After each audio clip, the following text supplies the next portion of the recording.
Gênesis, capítulo de número 38.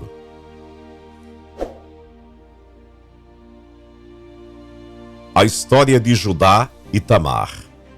Por essa época, Judá deixou seus irmãos e passou a viver na casa de um homem de Adulão, chamado Ira.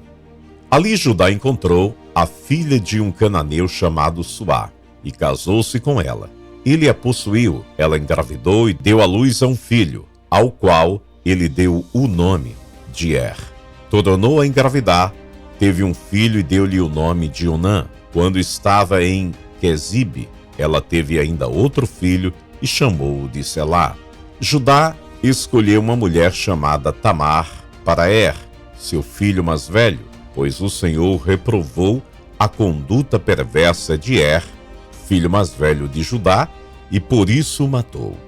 Então Judá disse a Onã: case-se com a mulher do seu irmão, cumpra as suas obrigações de cunhado para com ela e dê uma descendência a seu irmão.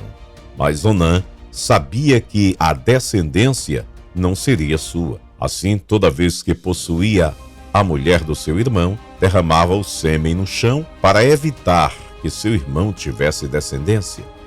O Senhor reprovou o que ele fazia, e por isso o matou também.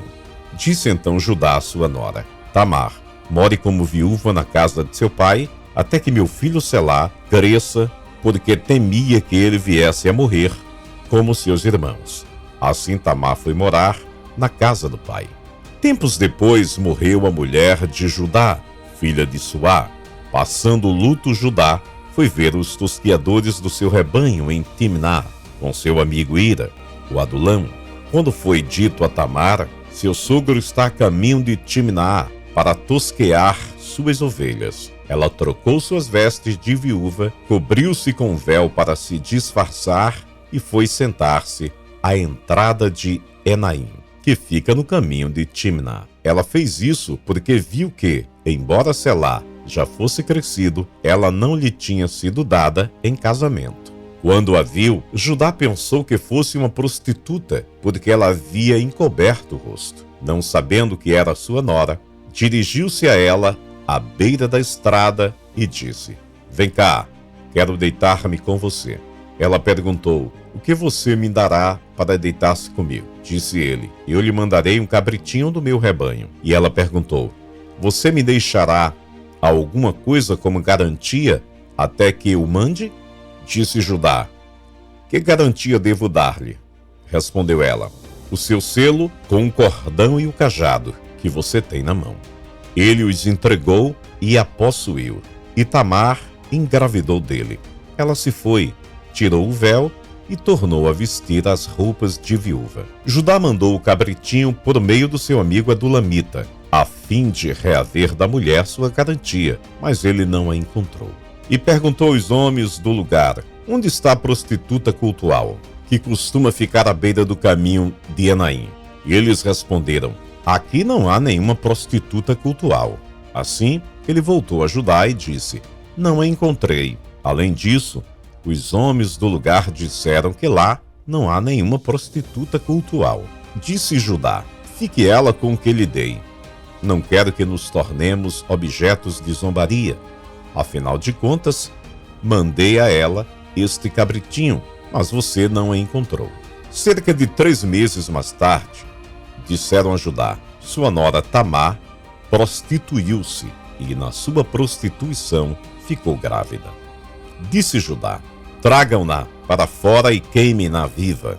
Quando ela estava sendo levada para fora, mandou o seguinte recado ao seu sogro: estou grávida do homem que é dono destas coisas. E acrescentou: veja se o Senhor reconhece a quem pertence este selo, este cordão e este cajado.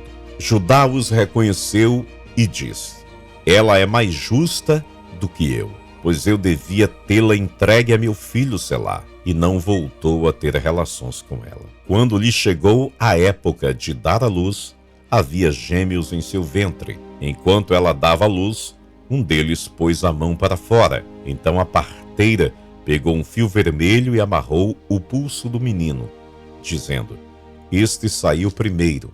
Mas quando ele recolheu a mão, Seu irmão saiu e ela disse: então você conseguiu uma brecha para sair, e deu-lhe o nome de Pérez. Depois saiu seu irmão, que estava com um fio vermelho no pulso, e foi-lhe dado o nome de Zerá. Gênesis capítulo 39. José é assediado pela mulher de Potifar. José havia sido levado para o Egito, onde o egípcio Potifar, oficial do faraó e capitão da guarda, comprou-o dos ismaelitas que o tinham levado para lá. O Senhor estava com José, de modo que ele prosperou e passou a morar na casa do seu senhor egípcio. Quando este percebeu que o Senhor estava com ele e que o que fazia prosperava em tudo que realizava, agradou-se de José e o tornou administrador de seus bens. Potifar deixou a seu cuidado a sua casa e lhe confiou tudo o que possuía. Depois que o deixou cuidando de sua casa e de todos os seus bens, o Senhor abençoou a casa do egípcio por causa de José. A bênção do Senhor estava sobre tudo que Potifar possuía, tanto em casa como no campo. Assim, deixou ele aos cuidados de José tudo que tinha, e não se preocupava com coisa alguma, exceto sua própria comida. José era atraente e de boa aparência, e, depois de certo tempo, a mulher de seu senhor começou a cobiçá-lo e o convidou: venha, deite-se comigo. Mas ele se recusou e lhe disse: meu senhor não se preocupa com alguma coisa de casa, e tudo que tem deixou aos meus cuidados. Ninguém desta casa está acima de mim. Ele nada me negou, a não ser a sua senhora, porque é a mulher dele. Como poderia eu, então, cometer algo tão perverso e pecar contra Deus? Assim, embora ela insistisse com José, dia após dia, ele recusava deitar-se com ela e evitava ficar perto dela.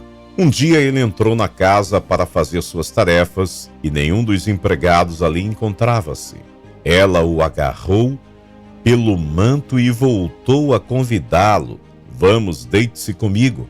Mas ele fugiu da casa, deixando o manto na mão dela. Quando ela viu que, ao fugir, ele tinha deixado o manto em sua mão, chamou os empregados e lhes disse: vejam, este hebreu nos foi trazido para nos insultar. Ele entrou aqui e tentou abusar de mim, mas eu gritei. Quando me ouviu gritar por socorro, largou seu manto ao meu lado e fugiu de casa. Ela conservou o manto consigo até que o senhor de José chegasse a casa. Então repetiu-lhe a história: aquele escravo hebreu que você nos trouxe aproximou-se de mim para me insultar. Mas quando gritei por socorro, ele largou seu manto ao meu lado e fugiu. Quando seu senhor ouviu o que sua mulher lhe disse, ficou indignado.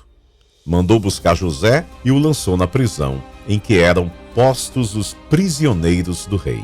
José ficou na prisão, mas o Senhor estava com ele e o tratou com bondade, concedendo-lhe a simpatia do carcereiro. Por isso, o carcereiro encarregou José de todos os que estavam na prisão, e ele se tornou responsável por tudo que lá sucedia.